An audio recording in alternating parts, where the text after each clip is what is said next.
The crystal chandelier swayed as Kang Jae-hyun's hand gripped the champagne flute, his knuckles white against the delicate glass. Across the ballroom, a woman in crimson silk was making her way toward him, her eyes locked on his with the precision of a predator who'd found wounded prey. She didn't know that the elegant black woman standing beside him, the one she'd dismissed with a single glance, was about to become her worst nightmare. The Seoul Grand Hotel ballroom glittered with old money and new ambition. South Korea's elite had gathered for the annual Winter Charity Gala, where million-dollar donations were pledged over caviar, and carefully crafted alliances were sealed with handshakes worth more than most people earned in a lifetime. But tonight, the whispers weren't about the 12 million won raised for children's hospitals. They were about the man who'd just walked in. Kang Jae-hyun moved through the crowd like water through stone, his presence parting the sea of designer, gowns and tailored suits. At 42, he carried himself with the quiet authority of someone who'd never needed to raise his voice to be heard. His dark suit was understated, expensive in a way that only those who understood true wealth could recognize. But it was the woman beside him who drew the stares. Zuri Adeyemi stood at his side, with the kind of calm that made people uncomfortable. She was tall, her dark skin luminous against the ivory silk of her gown, her natural hair styled in an elegant updo that showcased the sharp angles of her face. She didn't smile at the curious glances. She didn't need to. Everything about her presence suggested she belonged exactly where she was, even as the whispers tried to figure out why. "Is that his translator?" someone murmured near the champagne fountain. "Foreign investor, probably," another voice suggested. "He's been expanding into African markets." "She's beautiful, but she seems so detached." Ja-hyun heard none of it, or perhaps he simply didn't care. He'd learned long ago that people would always talk. Let them. Their opinions had never built his empire, and they certainly wouldn't tear it down. Zuri touched his arm lightly, a gesture so subtle most wouldn't notice. But Jae-hyun felt it, understood the silent communication they'd perfected over 8 years of marriage. Someone interesting had caught her attention. He followed her gaze to a woman in red, and the corner of his mouth twitched. Not quite a smile, but close. Han Soo-min had been watching him since he'd arrived. She'd done her research, of course. Kang Jae-hyun, CEO of 3 legitimate corporations that masked the real source of his power. Unmarried, according to every public record. Untouchable, according to every woman who'd tried. But Soo-min had never met a man she couldn't charm, and she'd never met a challenge she didn't accept. She adjusted her dress, a crimson sheath that cost more than her car, and began her approach.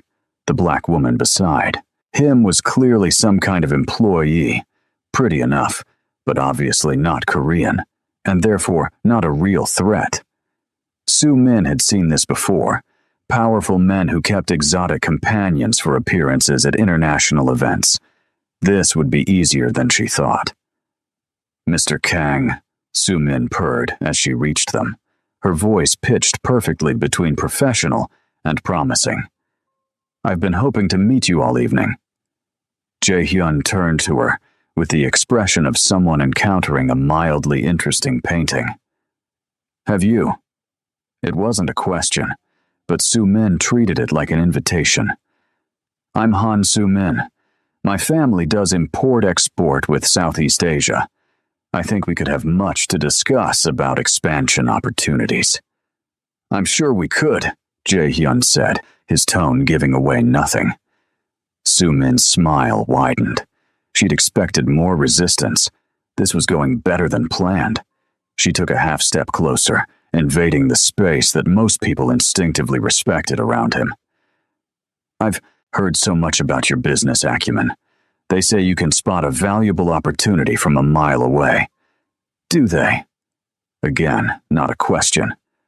Zuri took a sip of her champagne, her dark eyes tracking every micro-expression on Su-min's face. She'd seen this performance before, in different cities, different languages, but always the same script. The ambitious woman, the powerful man. The assumption that she, Zuri, was decorative rather than dangerous. It never got old, watching people underestimate her. "I'm sorry," Su-min said, finally acknowledging Zuri's presence with the kind of dismissive politeness that was actually quite rude. "I didn't catch your name." "I didn't offer it," Zuri replied, her accented Korean perfectly clear, each word carefully chosen.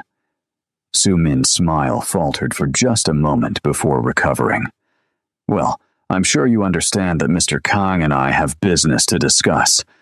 Perhaps you could give us a moment?" The temperature in their small circle seemed to drop. Across the ballroom, a waiter actually paused mid-pour, sensing something shift in the atmosphere. Jae-hyun's expression remained neutral, but his eyes had gone cold. "I don't recall asking for privacy." "Of course not," Su-min said quickly, recalibrating. She'd pushed too fast, but she could recover this. She always recovered. "I simply thought your companion might be more comfortable mingling elsewhere. These events can be so tedious when you don't know anyone." "Can they?" Jae-hyun said, and this time there was definitely something dangerous in his tone. But Su-min was committed now, and commitment had always been her strength. She'd clawed her way from a middle-class family in Busan to Seoul's elite social circles through sheer determination and the strategic deployment of her considerable charms. She wasn't about to be deterred by one cold response. She touched Jae-hyun's arm, her fingers light against his sleeve. "Perhaps we could continue this conversation somewhere. Quieter? I have a proposal that might interest you." Zuri's eyes flickered to where Su-min's hand rested on her husband's arm. She didn't move, didn't speak, simply observed, filing away every detail for later consideration. Jae-hyun looked down at the hand on his arm, then back up at Su-min. "A proposal. A mutually beneficial arrangement," Su-min clarified, her voice dropping to something more intimate. "I think you'll find I can be very helpful to the right partners." The words hung in the air, heavy with implication. Around them, the party continued, but their small drama had begun to draw subtle attention. Seoul's social elite possessed a sixth sense for scandal, and several conversations had slowed, ears tuning in while eyes remained carefully averted. Zuri remembered the first time she'd stood in a room like this 8 years ago, when everything had been different. She'd been 26, newly arrived in Seoul to manage her father's shipping investments, completely unprepared for the labyrinth of Korean business culture and the even more complicated underworld that lurked beneath it. Her father had sent her believing the Korean market was ready for African partnerships. He'd been right about the market, wrong about the welcome.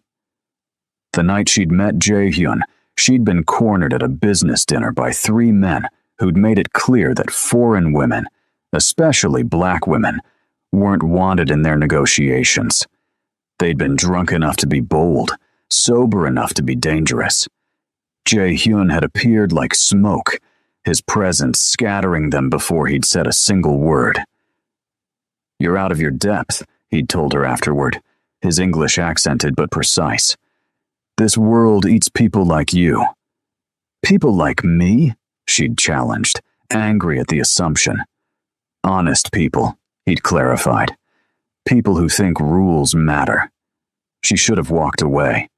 Instead, she'd said, "Then teach me to swim." And he had.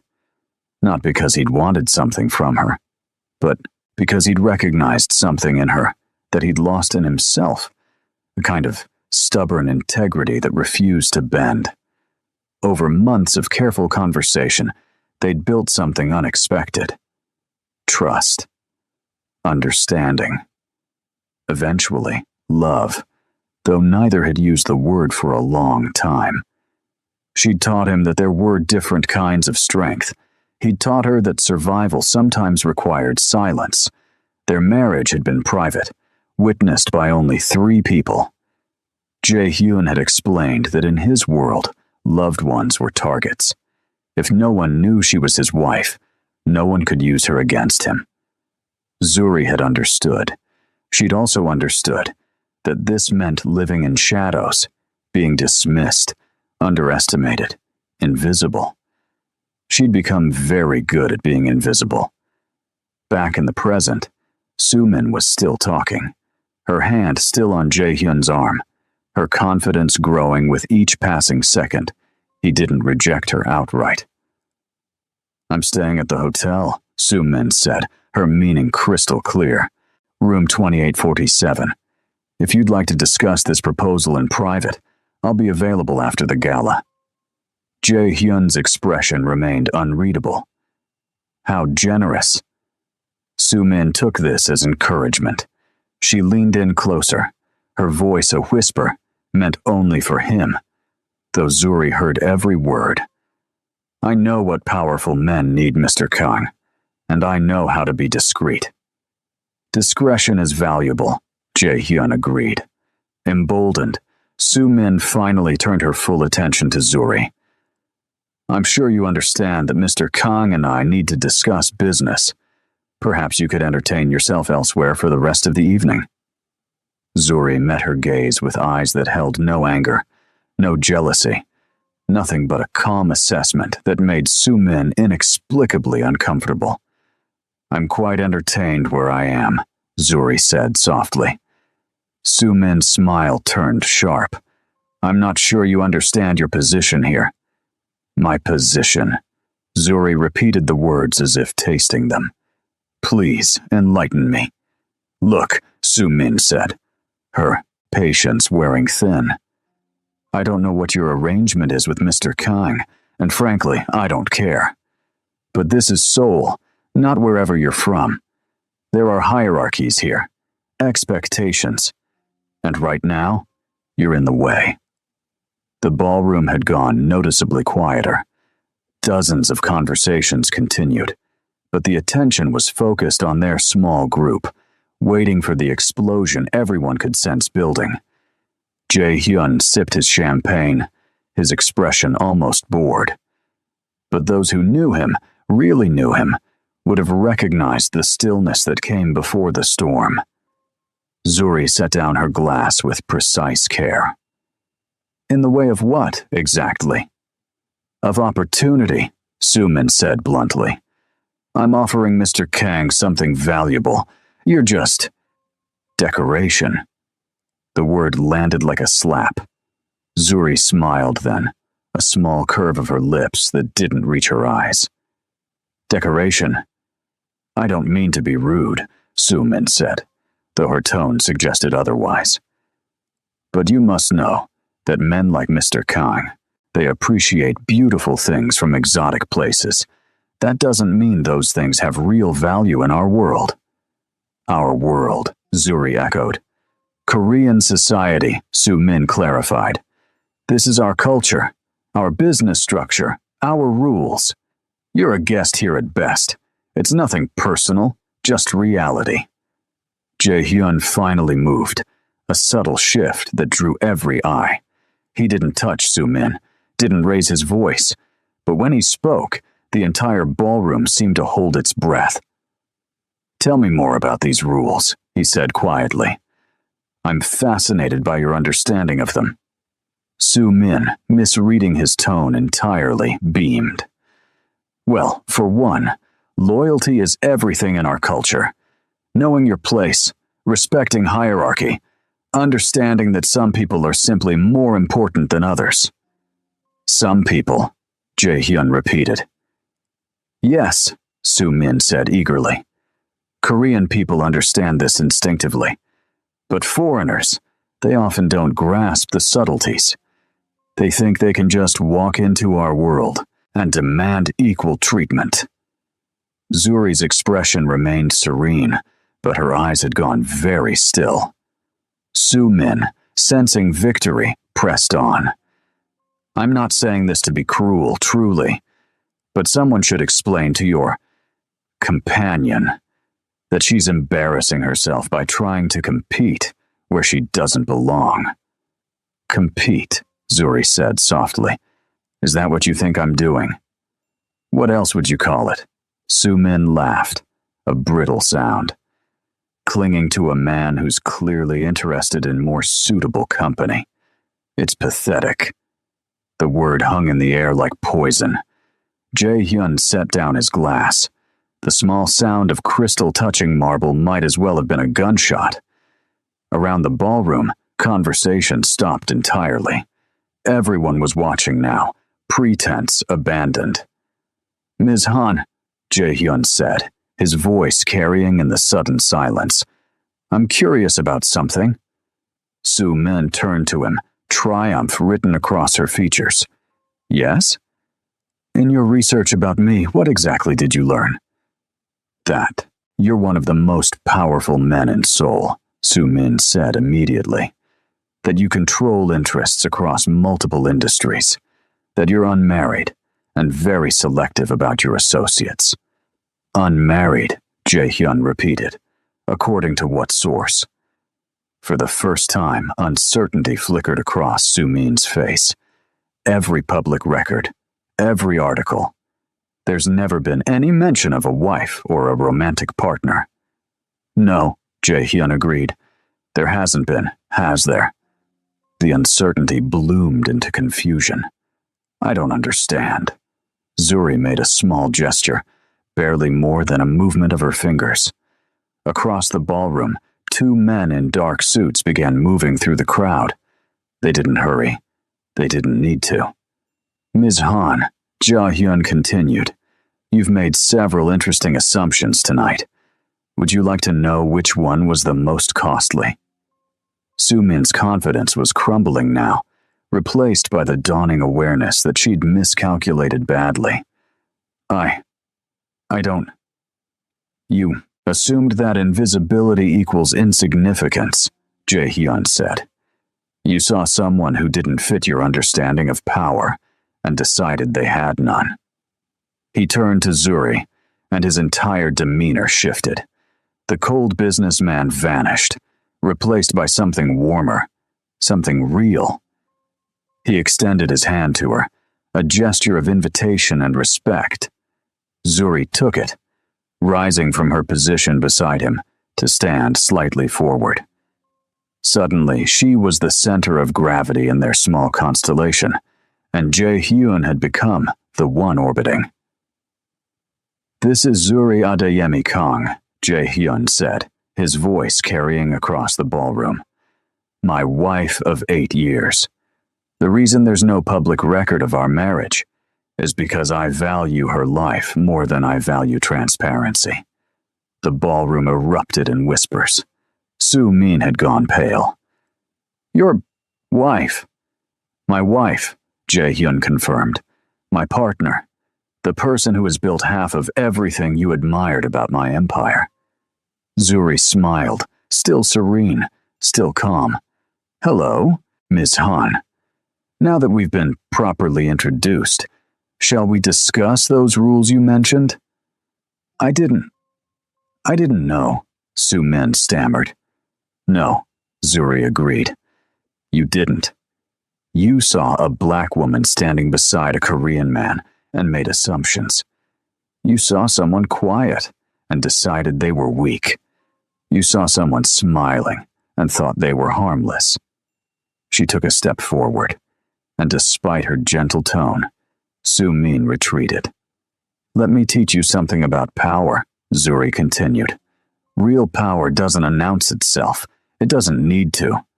Real power is what happens when everyone in this room just realized that the woman they've been dismissing for the past hour is the reason 3 of their biggest deals went through last quarter.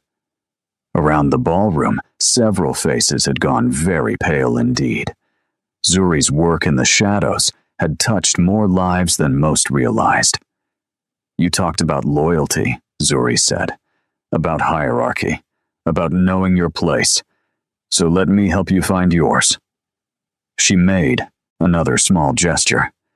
The two men in suits had reached the edge of their group now. They didn't touch Su-min, didn't threaten her. They simply stood there, a silent presence that spoke volumes. Mr. Kim, Zuri said to one of them, her tone conversational. Ms. Han mentioned she has family in import-export with Southeast Asia. Would you happen to know which company? Mr. Kim's smile was professional and terrifying. Han Trading Corporation, ma'am. They rely heavily on shipping routes managed by Adeyemi Global. Ah, Zuri said. My father's company. How interesting. Su-min's eyes widened with the realization of just how catastrophically she'd failed. And Ms. Han mentioned she's staying at this hotel, Zuri continued. Mr. Park, who owns the Seoul Grand?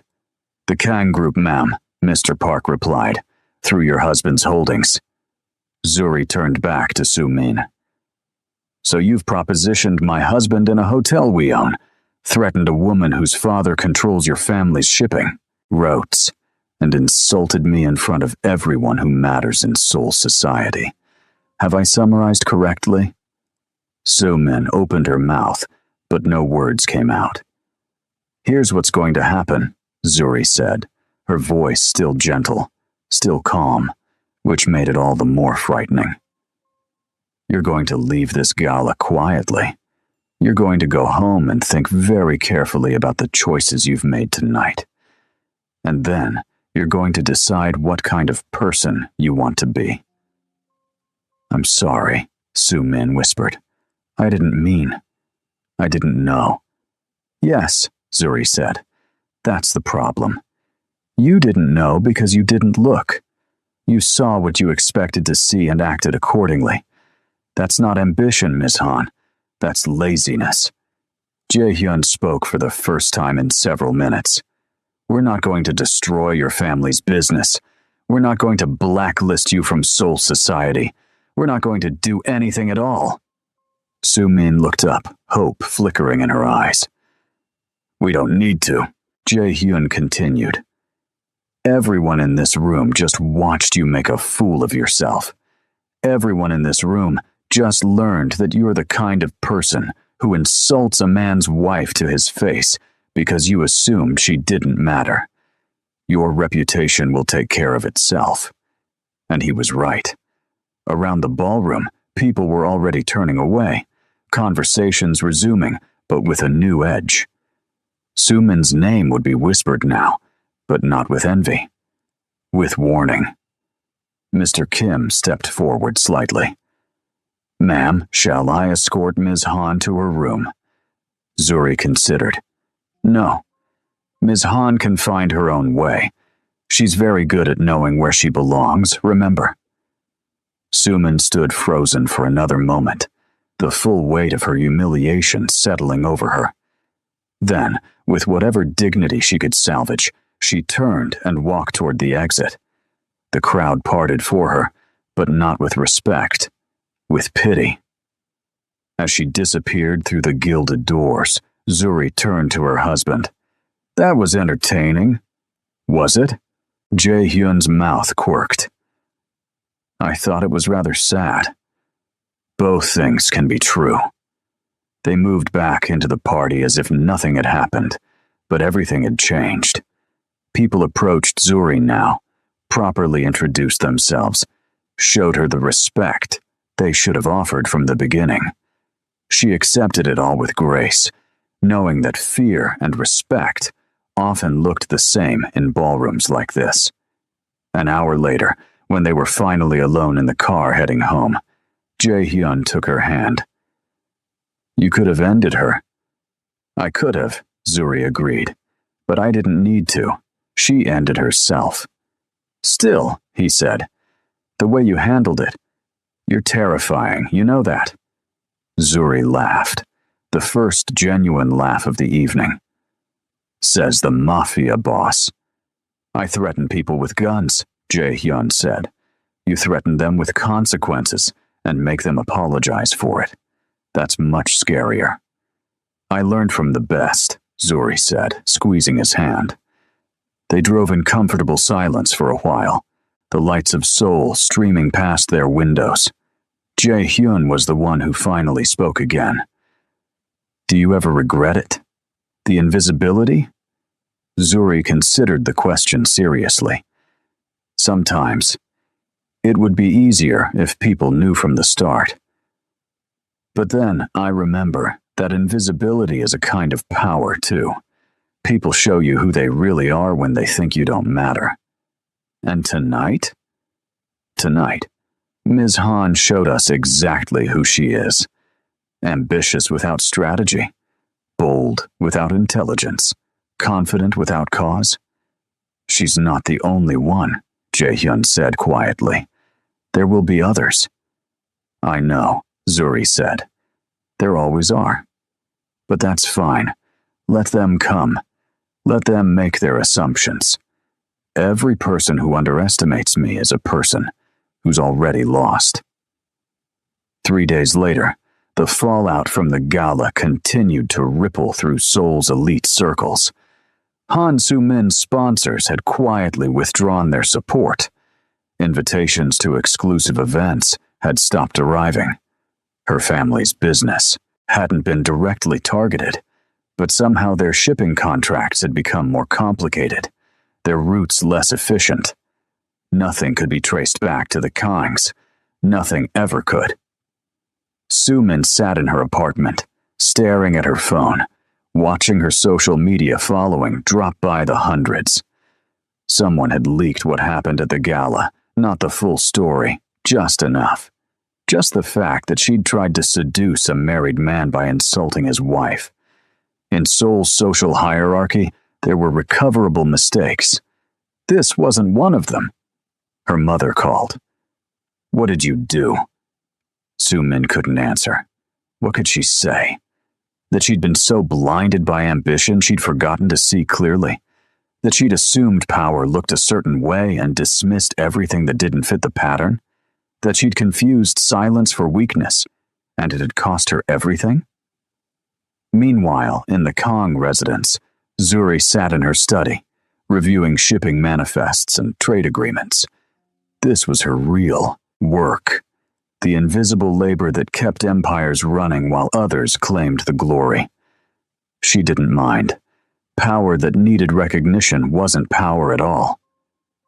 Jae-hyun appeared in the doorway, 2 cups of tea in hand. Still working? Almost done, Zuri said, accepting the tea with a smile. How was your meeting? Productive. Several people wanted to apologize for the gala. They weren't the ones who insulted me. No, but they're afraid they might have been. Or that they could be next. Jae-hyun settled into the chair across from her. You've made people nervous. Good, Zuri said. Nervous people pay attention. Is that what you want? Attention? Zuri thought about it. Really thought about it. No, but I want respect. I want people to understand that quiet doesn't mean powerless, and different doesn't mean less. They're learning, Jae-hyun said, slowly, but they're learning. Some of them, Zuri corrected. Others will need more lessons. And you'll teach them. If I have to. She set down her tea. You know what the saddest part of that night was? She could have been powerful. Ms. Han was ambitious, bold, willing to take risks. Those are good qualities. But she wasted them on shortcuts and assumptions. She wanted what you have, Jae-hyun observed. No, Zuri corrected. She wanted what she thought I have. The surface, the appearance. She saw a powerful man and wanted to possess him like a trophy. She never saw the partnership, the work, the years of building trust and understanding. She wanted the throne without earning the crown. Not everyone can do what you've done, Jae-hyun said. Building power from nothing, in a foreign country, in a world that didn't want you. Everyone could, Zuri disagreed. They just have to be willing to be invisible first, to learn, to listen, to wait for the right moment instead of forcing the wrong one. Jae-hyun smiled. You're very wise for someone who's only 34. I'm very wise for someone who survived. 8 years married to you, Zuri shot back, grinning. They finished their tea in comfortable silence, partners in all things, visible and invisible alike. The story of what happened at the Winter Charity Gala would become legend in Seoul's elite circles. Versions of it would be told and retold, each iteration slightly different, but the lesson always the same. Be careful who you underestimate. Be careful what you assume. Be careful of the quiet ones, because the most dangerous woman in the room is the one you never saw coming. And by the time you realize she was there all along, she's already won. Zuri Adeyemi Kang had learned to be invisible, but invisibility, as Han Soo-min discovered too late, was just another word for underestimated. And in a world where perception was power, being underestimated was the greatest advantage of all. The quiet ones always win in the end. They have to. No one's watching them carefully enough to stop them. If you enjoyed this story of quiet power and strategic patience, hit that subscribe button to see more tales of people who changed everything without raising their voice. Drop a comment below telling us about a time someone underestimated you, and don't forget to like this video. The most dangerous stories are the ones people don't see coming, just like Zuri. Thanks for watching, and remember, in any room, the person who seems to matter least might actually be running everything. See you in the next story.